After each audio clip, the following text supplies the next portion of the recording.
On News Hour tonight.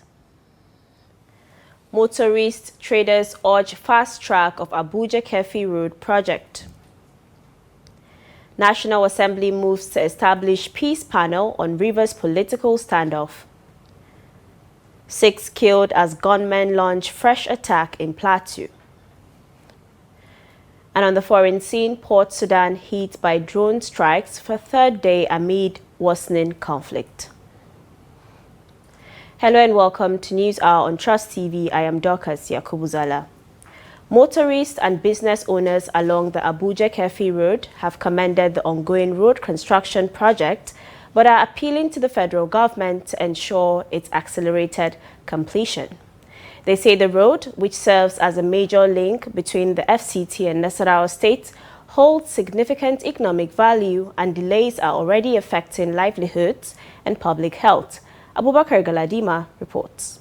Some business owners who spoke to Trust TV News emphasized the need for timely delivery, highlighting the potential economic benefit of improved infrastructure. They said prolonged construction has led to a drop in customer traffic and disrupted operations. This road has been disturbing us for more than 2 weeks now. This dust. If you enter house, you cannot sleep because of dust we have exhausted in a day. So this road, I prayed and I asked the people in authority to do something urgently so that they don't want to affect us much again. My candid advice to the contractors is to hasten up to add up speed in their construction job in order for them to conclude the road before the rain will start proper, because once it starts raining now, it will be terrible for them to work on the road, and terribly now it is very, very hard for the users. Motorist Nnamdi Agugara also raised concern over health risks, stating that the persistent dust from the construction poses serious respiratory dangers to both commuters and residents along the corridor. I feel the contractors are not really helping matters, because on a daily basis, if you can see the amount of dust that the road construction is causing, and it's posing a serious health threat to Nigerians. Let's take, for example, somebody who is asthmatic passing on this road. If something eventually happens, at the end of the day, they will say it's the village people, but they don't know that it's as a result of the dust due to the construction. In as much as we want to commend the government for trying to, should I use the word, rehabilitate the road, but I believe the contractors can do so much more. Effort to obtain an official update from the Ministry of Works Director of Praise were unsuccessful due to a high-level meeting. However, the ministry assured Trust TV that progress report will be made available soon. Abubakar Abdullahi Galadima, Trust TV News, Abuja. The Nigerian Senate has set up a 20-member ad hoc committee to officially take over the functions of the Rivers State House of Assembly amid the ongoing political crisis in the state. The committee is headed by the Senate leader Opeyemi Bamidele, with Rufai Hanga as deputy, and includes 18 other senators. The announcement was made at the resumed plenary on Tuesday by the President of the Senate, Godswill Akpabio. Akpabio highlighted the importance of the committee's mandate, stating that its role was critical in ensuring effective legislative oversight in Rivers State. Let me also mention that there is need for us to have a committee,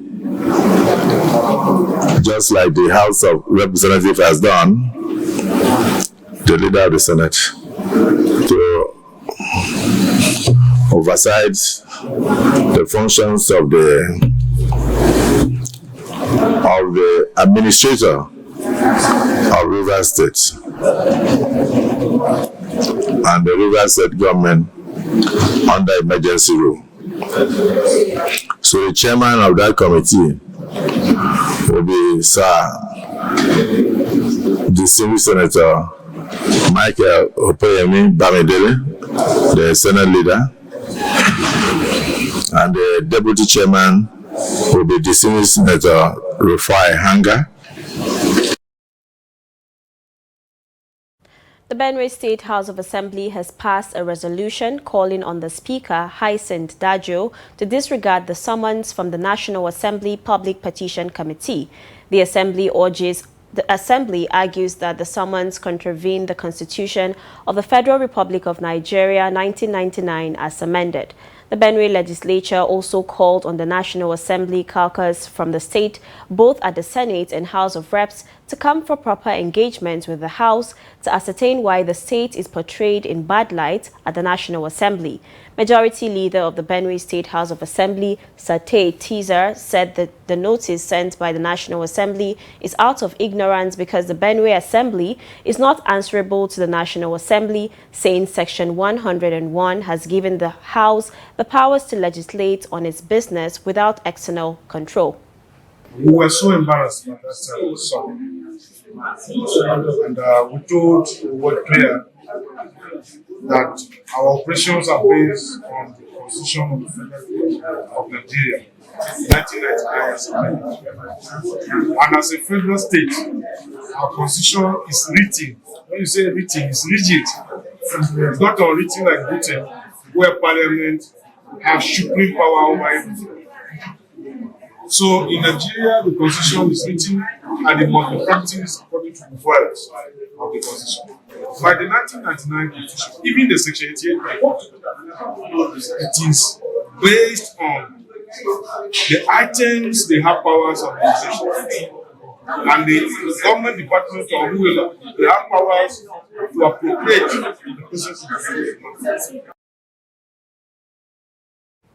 And now on security matters, at least 6 persons were killed in a fresh attack by gunmen in Marit and Gashish communities of Barkin, Ladi local government area of Plateau State. Our correspondent gathered that the incident, which occurred on Monday, left many others injured. Sources from the area told Trust TV that the gunmen stormed the communities while residents were sleeping. The chairman of Barkin, Ladi, Stephen Pwajok Gyang, confirmed the incident in a statement issued by his press secretary Mercy Yop Chuang, adding that the victims were given mass burial on Monday.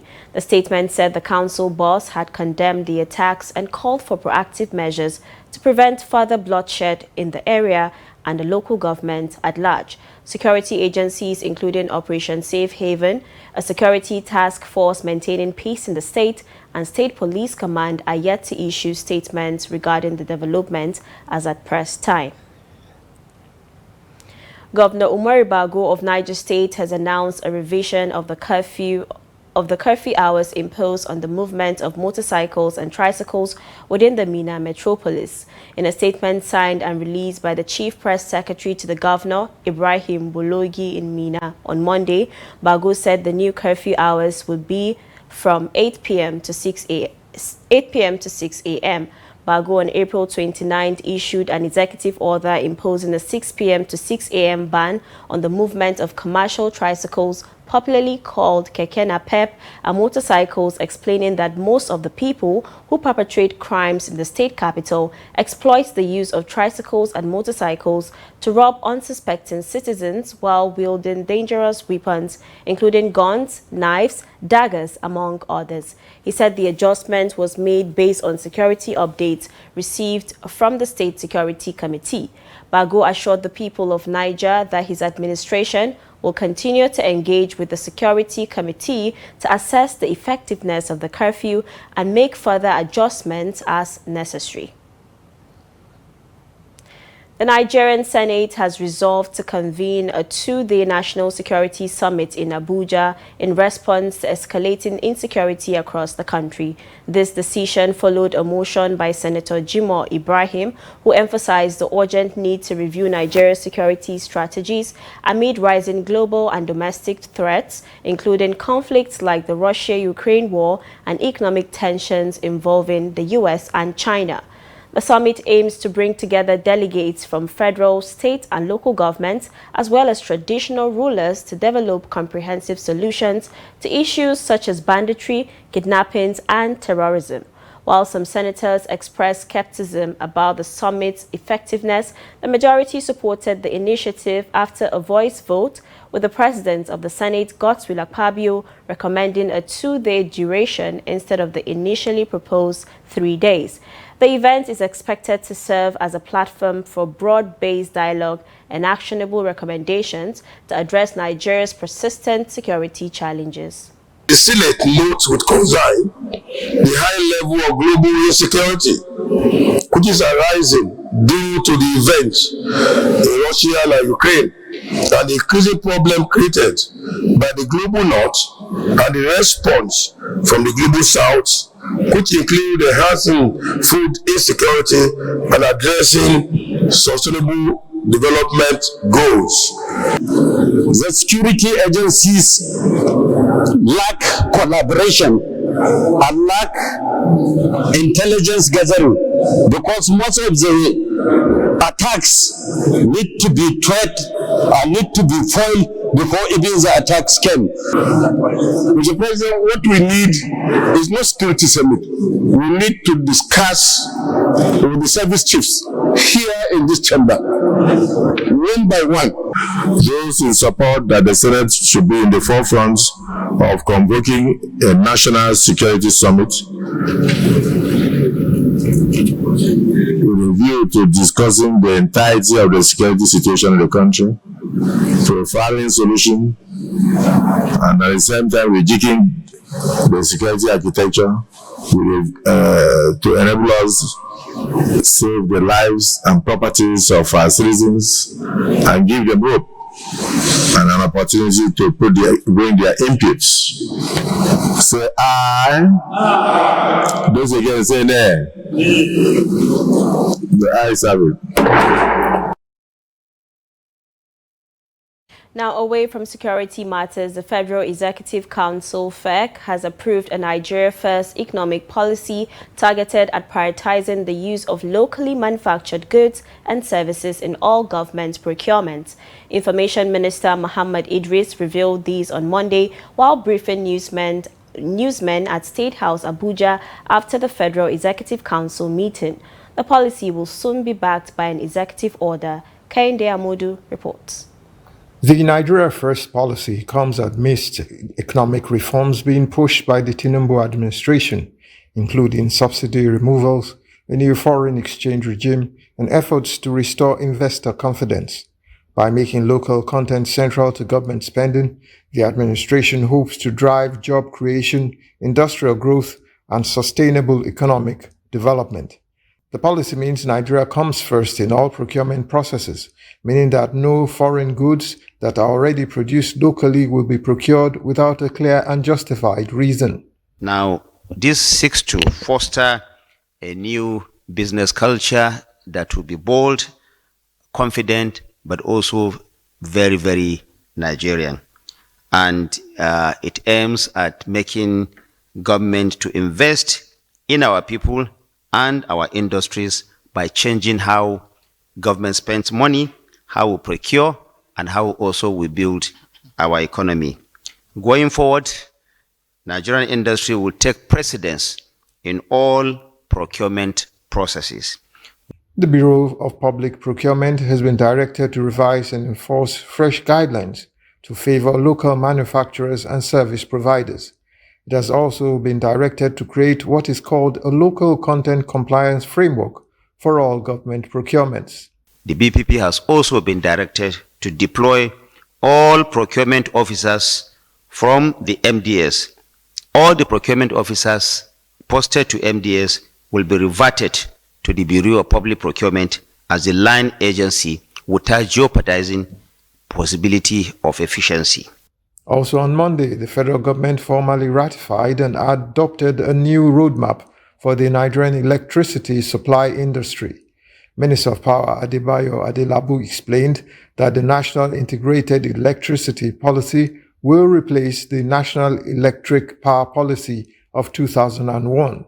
The policy is expected to encompass guidelines covering market design, analysis of the power value chain, regulatory frameworks, climate change adaptation strategies, promotion of local content, and inclusion of gender considerations. This basically addresses critical challenges in Nigeria's electricity sector through comprehensive framework for sector transformation, for clear guidelines for sustainable power generation, transmission, and distribution, as well as integration of renewable energy sources for power or energy diversification in line with climate change initiatives and promotion of energy efficiency, in enhancement of the sector governance.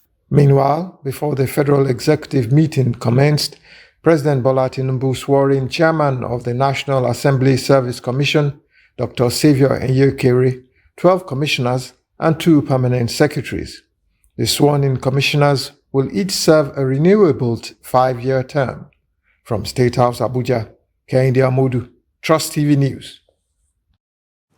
Nigeria's economic narrative has recently sparked renewed debate following stark claims by African Development Bank President Akinwumi Adesina, who argued that Nigerians are worse off today than they were at independence in 1960. Citing GDP per capita figures, he painted a grim picture of national decline. But how accurate are these claims? In this explainer, Abdullahi Ahmed breaks down the facts, providing historical and economic context. A bold claim made headlines recently, one that stuck at the heart of Nigeria's economic journey since independence. The president of the African Development Bank, Dr. Akinwumi Adesina, declared that Nigerians today are worse off than they were in 1960. In his words, Nigeria is retrogressing. He cited figures that suggested Nigeria's GDP per capita had declined from $1,847 at independence to $824 in 2024. But is this true? And does it tell the full story? Well, let's break it down. First, the numbers. According to official records, Nigeria's GDP in 1960 was around $4.2 billion, and the population was about 44.9 million. That means that actual per capita income was just $93, not $1,847 as Adesina claimed.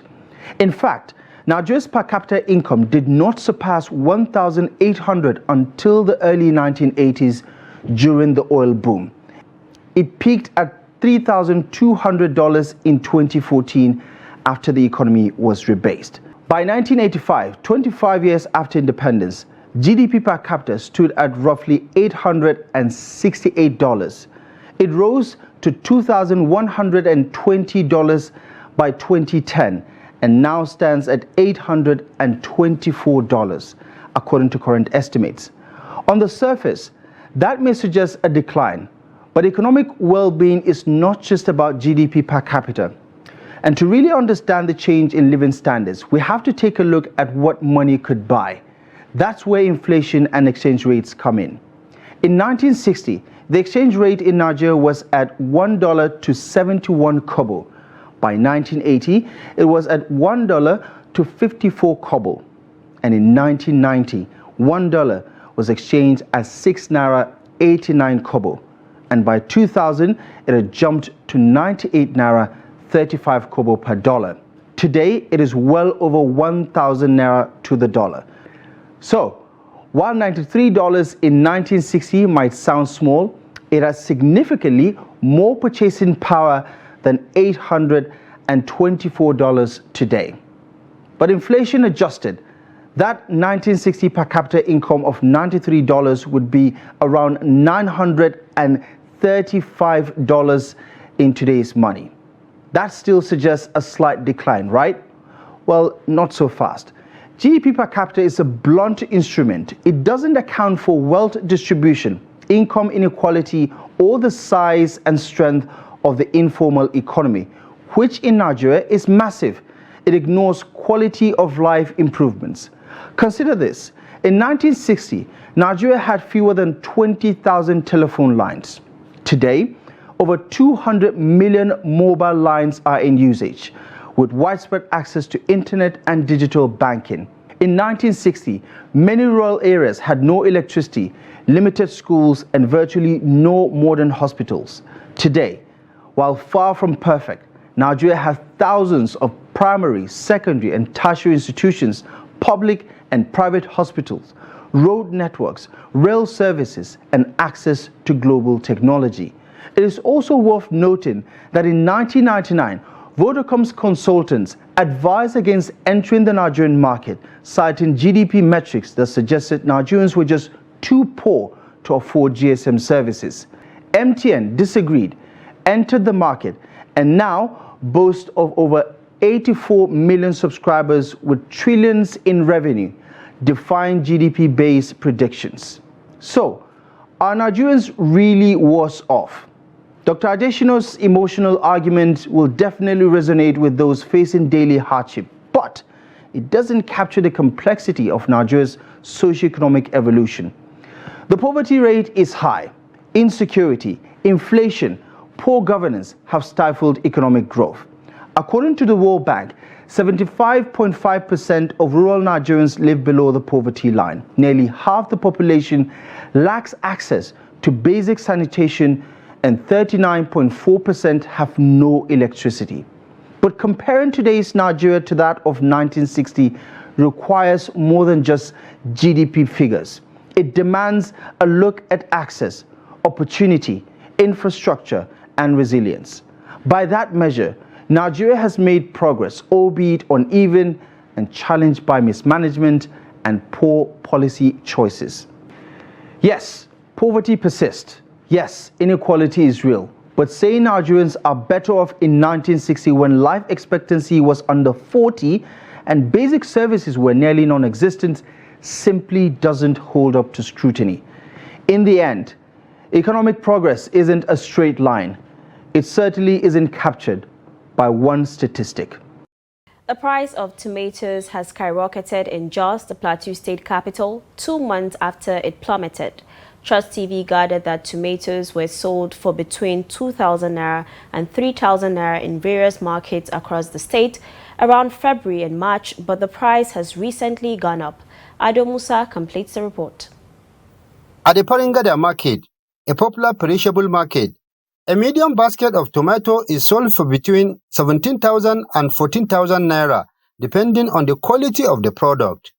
Trust TV gathered that despite availability of the product, buyers are complaining about the price surge, saying the situation is affecting the business. Actually, what I will tell you is that this thing is really affecting the buyers. Because, you know, most of them, they are vendors, they used to buy it and sell it to other states. So for now, because of the increase of the tomato, you see one basket is 15,000. They will tell you some 17 to 18,000, which that is affecting them. They cannot even buy it to send it to other states. At the moment, the price of the commodity has risen significantly because the one we used to buy from Plateau has finished.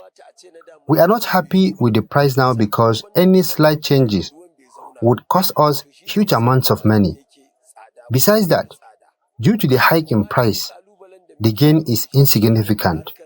The hike is affecting everyone and we cannot afford what we used to supply to other places.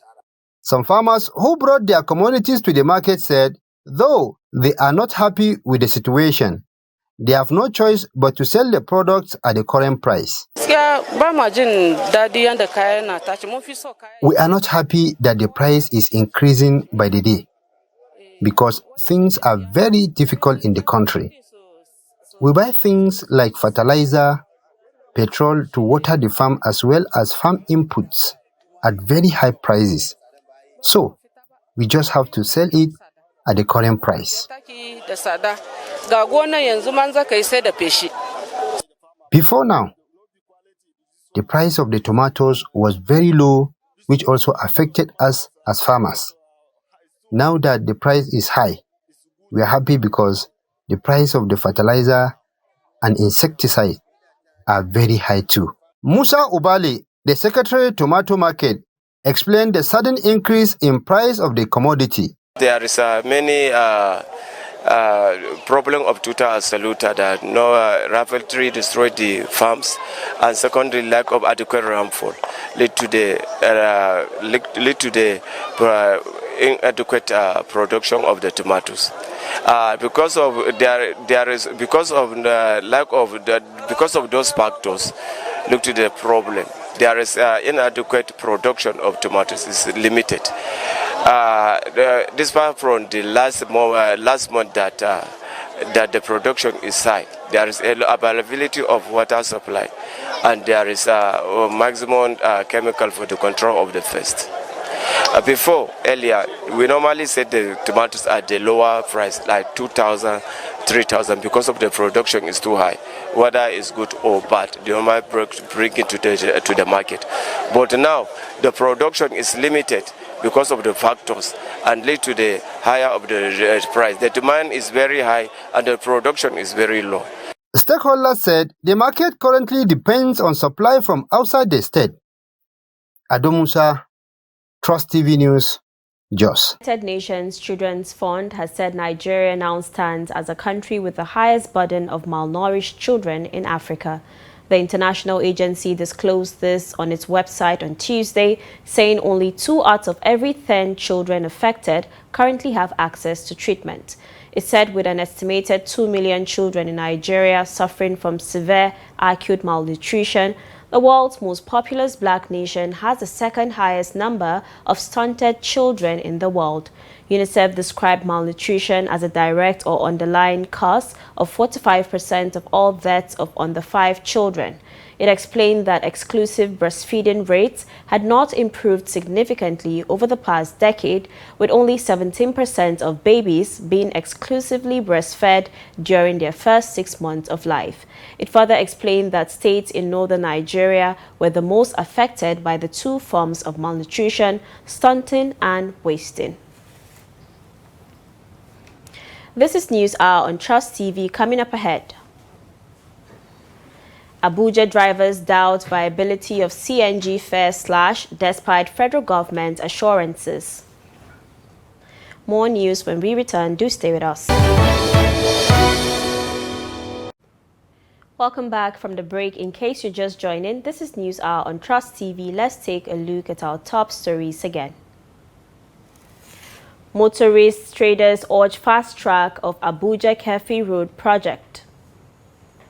A National Assembly moves to establish peace panel on Rivers political standoff. Moving on to more stories, 4 days after the Presidential Compressed Natural Gas Initiative said it will enforce a 40% reduction in transport fares by commercial vehicles converted to run on compressed natural gas CNG in Abuja, checks by our correspondent have revealed that this is yet to be effected.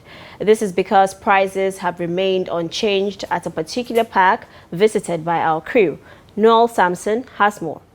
The initiative was flagged off on Friday at the Area 1 Motor Park in Garki, Abuja, in collaboration with the National Union of Road Transport Workers, NURTW. At the event, stakeholders highlighted the importance of the initiative and how they will make it effective. We're talking about gas.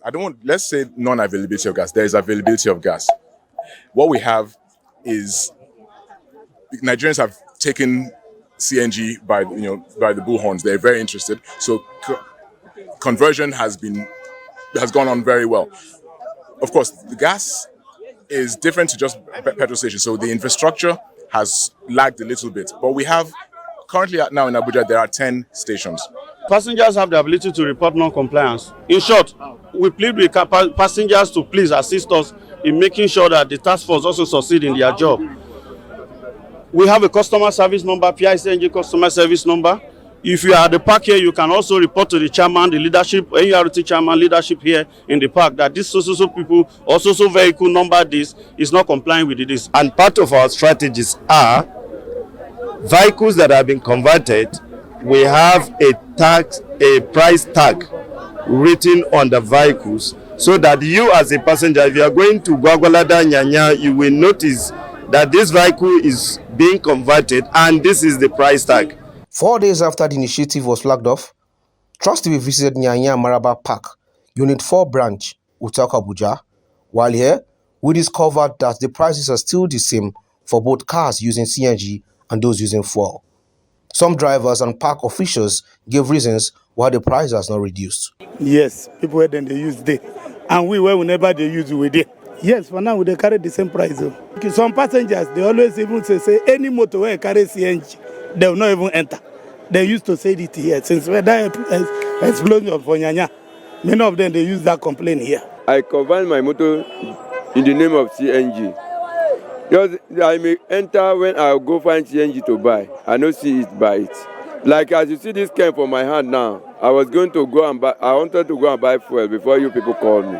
I get CNG for the moment, but I want to go and buy fuel now because in the name of I didn't see CNG buy. I entered zone 1 yesterday, raising me to sell. They say it has finished. When you enter Gusa, there's a line, and before you enter there, you didn't see it to buy it. But probably either you enter zone 1 before you reach you to buy, it must drop you can't get like 2 kg, 3 kg before you from zone 1 come to your park. Yeah, it has finished. They carry the same amount because when people want the full CNG now, they know they get CNG buy. To go there, if you go there, queue definitely before person go get that CNG buy. You understand? That is why now we know different the price. Because if you still say all people want the full CNG for their motor, then get plenty, then they plenty for here. To get an him be the problem. That is why now we know different the fry with the carry because now fuel they use. Already they don't put that CNG, but to get an him be the problem. That is why we they carry the same amount. Compressed natural gas, CNG, is more important because it offers a cleaner, more cost-effective, and often more reliable alternative to traditional fuels like gasoline and diesel. CNG reduces pollution, offers potential cost savings, and can contribute to greater energy security. Hence the reason the central government has to make the product available and accessible in the country. Noel Samson, Trust TV News, Abuja. Now, residents of Benue State have commended the state government for introducing a zero-emissions taxi scheme to ease transportation challenges in the state. They made the commendation following the launch of the Green Wheels taxis by the Benue Investment and Property Company to also promote an eco-friendly transportation system in the state. Our correspondent has details on the report. At the ceremony, 10 out of the total target of 500 green wheel taxis that have already been given operating space in Makurdi, the state capital, were launched. The launch, according to the people, is an initiative capable of creating more jobs for the youths in Benue State, apart from addressing the high cost of transportation and reducing reliance on fossil fuel usage. You all agree with me that the projects that have been embarked upon by BIPC are people-centered. They are the masses-centered. You all heard the partner talking about creating 1,500 jobs between now and the end of the year. For me, that is something very great. In the last couple of years, we've never had a conscious decision, a conscious action of government that has led to bringing people out of the labor market in that number. To the state government, the initiative is a demonstration of commitment towards affordable transportation and promoting an eco-friendly transportation system in the state to mitigating the effect of climate change. What we are trying to do, we are trying as much as possible to give the masses good transportation service. We are business people, and we feel that the people in Benue State deserve something better than what they have. So when you go there, even 200 naira, 300 naira, you can also get our service. According to analysts, Benue is one of the first states in Nigeria to key into the initiative that not only reduces cost of fares, but also serves as a safer means of transportation within the transport ecosystem. The Federal High Court in Abuja has ordered that all prosecution documents in Nnamdi Kanu's trial must be served to the defense before being presented in court, following confusion over legal representation and courtroom conduct. According to the presiding judge, only 16 out of 26 defense lawyers will be recognized, even as a relative of Kanu was barred for 3 sittings for recording and sharing court proceedings online. The trial continued with prosecution witnesses, but issues arose over evidence admissibility and lack of knowledge about dropped charges. The court stressed that no new documents will be accepted unless properly disclosed in advance. The case was adjourned to May 7th for further witness examination. He started his testimony after the introductory. The prosecution realized that they couldn't go on because the documents they wanted to rely on were not served on the defense. And indeed, the court doesn't even have copy. So the court agreed to their suggested adjournment for tomorrow so that the documents will be served on the defense. And even as at upon the service, what will happen tomorrow is just for the examination in chief of PW to continue. And then we will take our time, look at documents, and then commence our cross-examination of PW2. Okay. But in the main, like I always say, it is moving on swiftly. The Economic and Financial Crimes Commission (EFCC) has confirmed the arrest of popular rights activist and social media influencer Martins Vincent Otse, also known as Very Dark Man. In a statement posted on its X handle on Tuesday, the anti-graft agency explained that Otse's arrest followed multiple petitions regarding serious allegations of financial misconduct. The EFCC stated that Otse had repeatedly refused to respond to invitations sent to him through his known addresses and communication channels. The EFCC clarified that the activist's detention was not influenced by personal attacks he made against the commission, but was due to the gravity of the financial crimes alleged against him.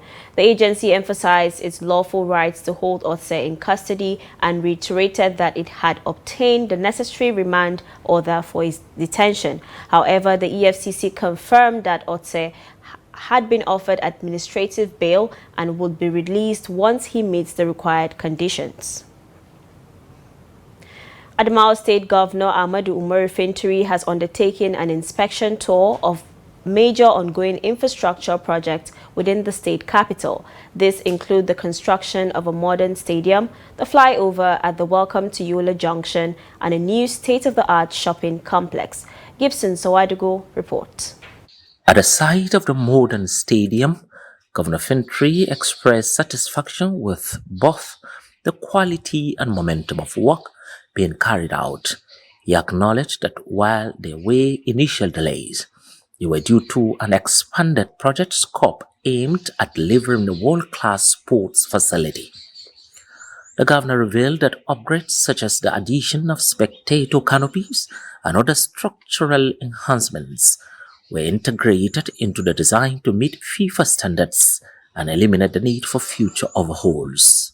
The goal, he said, is to ensure the stadium is capable of hosting international events and reflective of global best practices. At the Welcome to Yola flyover and the shopping complex site, Governor Fintiri commended the pace of execution and reaffirmed his administration's commitment to making Adamawa one of Nigeria's 5 most developed states. What we have seen today from what we saw the other time, and I think the contractor is working with the speed and precision and standard that is expected on the job. He couldn't deliver in March and April as promised because also we have given him other additional jobs. Having saw what has changed in world class stadium. And so we feel at this 21st century, we should also have same instead of completing it in the old way and then come back and start reconstruction and breaking some part of the stadium some years to come. So it is better. But I can assure you that even the best is yet to come. We are still at our drawing board with the members of the cabinet, trying to see what we can improve, what we can do better, and what we can still do more for the state. The contractor overseeing the stadium's construction confirmed steady progress and assured the governor of timely delivery of a resilient, globally compliant facility. As we can see, all the foreign components are already here, which would be, the most challenging aspect of this. So what we have now is just to couple them and put them in order. and we're out of this place. As part of the visit, the governor also evaluated several parcels of land alongside the Commissioner for Lands and Survey, with a view to exploring their potential for future development projects. Gibson Soadugo, Trust TV News, Yola. President Bola Tinubu has formally presented the 2025 budget proposal for the Federal Capital Territory to the House of Representatives. The 1.78 trillion naira plan outlines major investments in infrastructure, healthcare and social welfare. The report. In a letter read on the floor of the House, President Tinubu emphasized that 85% of the capital allocation is dedicated to completing ongoing projects, while 15% is reserved for new initiatives. The budget prioritizes key sectors like healthcare, education, agriculture, job creation and social welfare. A total expenditure of 1,783,823,708,392 naira is proposed for the year 2025. As such, 85% of the capital expenditure is dedicated to the completion of ongoing projects, while 15% is for new capital projects, so as to sustain ongoing efforts at providing basic infrastructure and social amenities in the FCT. The budget was not the only item in focus, as Speaker Abbas also raised the alarm over fresh forecasts predicting severe flooding in over 30 states during this year's rainy season. Mental forecasts indicate that over 30 states face severe flooding during the upcoming rainy season. In anticipation, I call on all relevant committees of the House to work with the executive branch to review the country's emergency preparedness, propose mitigation strategies, and provide oversight over legislative frameworks on disaster risk management and climate resilience. Turning to national security, the Speaker condemned the recent violent attacks in Borno, Plateau, Benue and Kwara states. He demanded swift justice and called for stronger preventive measures. The need for renewed investment in security intelligence, surveillance technology, and interagency coordination. On behalf of the House, I extend heartfelt condolences to the bereaved families and urge our security agencies to not only bring the perpetrators to justice, but also to redouble efforts to prevent further violence. Some members also expressed deep concern over the resurgence of terrorist attacks in the northeast and other parts of the country, calling for a decisive military response to curb the escalating violence. This followed the motion of urgent public importance raised on Tuesday by Representative Ahmed Satomi over the recent fire incident at the armory of 127 Battalion, Giwa Barracks, and a wave of attacks on military formations in Borno and Yobe states. That the barrack was severely attacked by Boko Haram and the surrounding civilian settlements continue to be at risk. Concern that the recent surge in Boko Haram attacks on military formation is deeply alarming, and is also bravery and sacrifice of our military personnel are being tested by these relentless assaults. Military should look at how they are going to strategize their modules in fighting Boko Haram, and especially the existence of military formations within towns and cities. We lost so many constituents because Boko Haram is using armed drones. Let it be on record. They are using armed drones, weaponized drones, which the Nigerian army is not using. In other words, they are more sophisticated and advanced than the Nigerian army. Arms and ammunitions, tanks numbering more than 40, including other platforms that belongs to the Nigerian military that is aimed at safeguarding our people, have been taken away worth trillions of naira by Boko Haram. The House reconvened on Tuesday after a 5-week recess. Lawmakers are expected to begin committee reviews of the FCT budget proposal in the coming days. You're watching News Hour on Trust TV. More news after the break. Many thanks for staying with us. In case you just joined in, this is News Hour on Trust TV. And now in business, Truck Transit Parks, TTP Technical Partners to the Nigerian Port Authority, NPA, has increased its charges for short messages SMS alerts to truckers operating in the port by 100%, apparently in response to the increase in telecom tariff by telecom companies.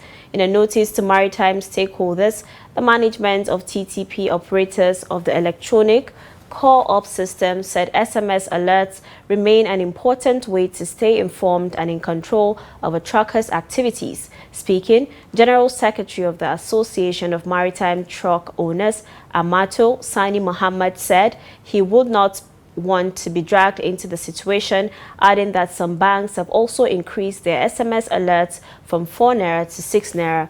The new SMS alert fee, adjusted from 4 naira to 8 naira per message, takes effect from 1st May. Away from Nigeria, Port Sudan came under drone attack for the 3rd consecutive day on Tuesday, striking the airport, army base and power infrastructure, officials said. The drone strikes, which triggered a city-wide blackout, follow Monday's hit on Sudan's main fuel depot, causing a massive fire south of the city. Once seen as a safe haven for hundreds of thousands displaced by the 2-year war, Port Sudan is now a direct target in the ongoing conflict. Witnesses and officials confirmed that drones hit the civilian section of Port Sudan's airport, an army base in the city center, and a major hotel nearby. The strikes forced the closure of Sudan's only functioning international airport. Loud explosions were reported at dawn, and thick smoke rose from the port and nearby fuel depot, some of which supplied the military. The army blames the paramilitary Rapid Support Forces (RSF) for the attacks, though the group has not claimed responsibility. Congo and Rwanda have submitted a draft peace proposal as part of a U.S.-led initiative aimed at ending the ongoing conflict in eastern Congo.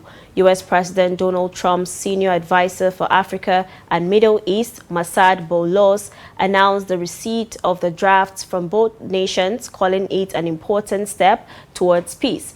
The conflict escalated earlier this year when Rwanda-backed M23 rebels seized key cities including Goma and Bukavu.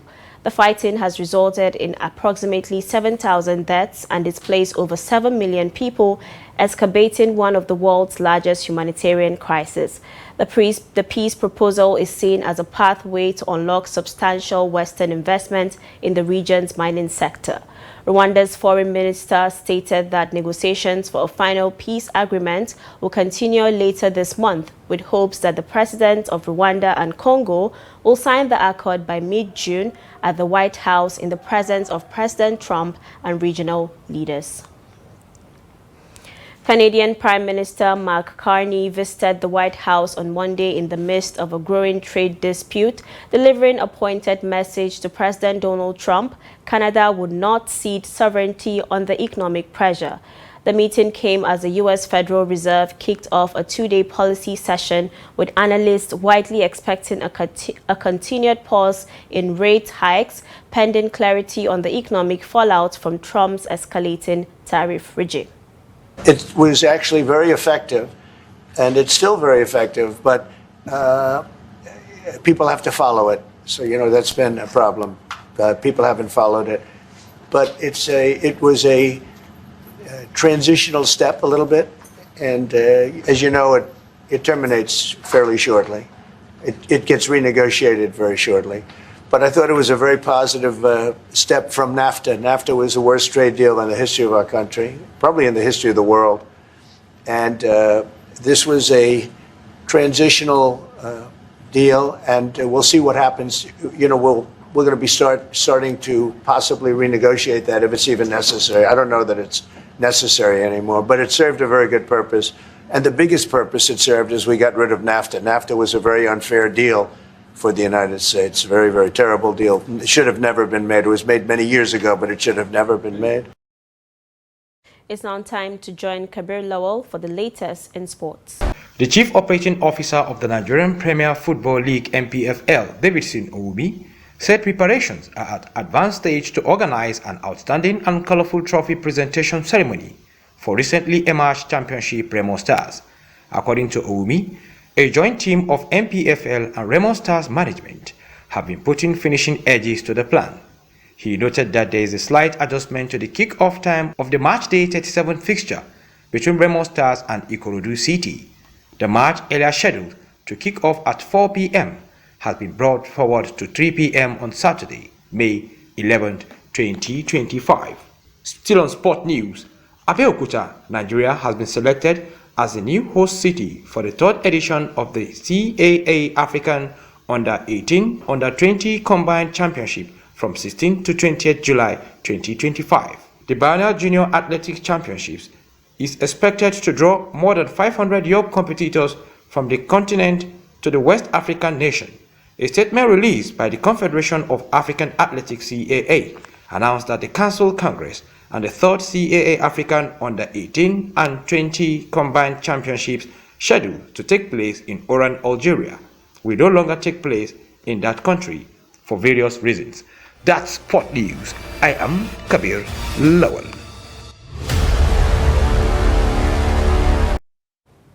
On a sad note, the death has occurred of Marian Asuku Ni Amodu at the age of 58. Marian Asuku was an astute businesswoman with interests in property, transport, and commodities. She was a kind-hearted, affable, and hard-working woman who looked out for the poor and downtrodden throughout her life. She attended St. Anne's College, Otupo, and Queen Amina College, Kaduna, and studied catering and hotel management from the prestigious Kaduna Polytechnic. A devout Catholic, she would be remembered for her love for charity, family, and for fighting for injustice. She is survived by her husband, Engineer Emmanuel Asuku, and children, as well as many siblings and relations, including veteran broadcaster Eugenia Abu. A statement signed by the family shows that there would be a vigil mass and a night of tribute on the 7th of May 2025 between the hours of 4:30 p.m. and 6:30 p.m. A funeral service will be held in her honor at the St. John Paul II Catholic Church, plot 838 Alex Ibru Street, Guzape, Abuja, on the 8th of May 2025 at 11 a.m., followed by a private family interment. May her soul rest in peace. Amen. And with that, we wrap up News Hour on Trust TV. Do not forget to follow us across all social media platforms for more programs, news, and documentaries. My name is Dorcas Yakubuzala. Goodbye.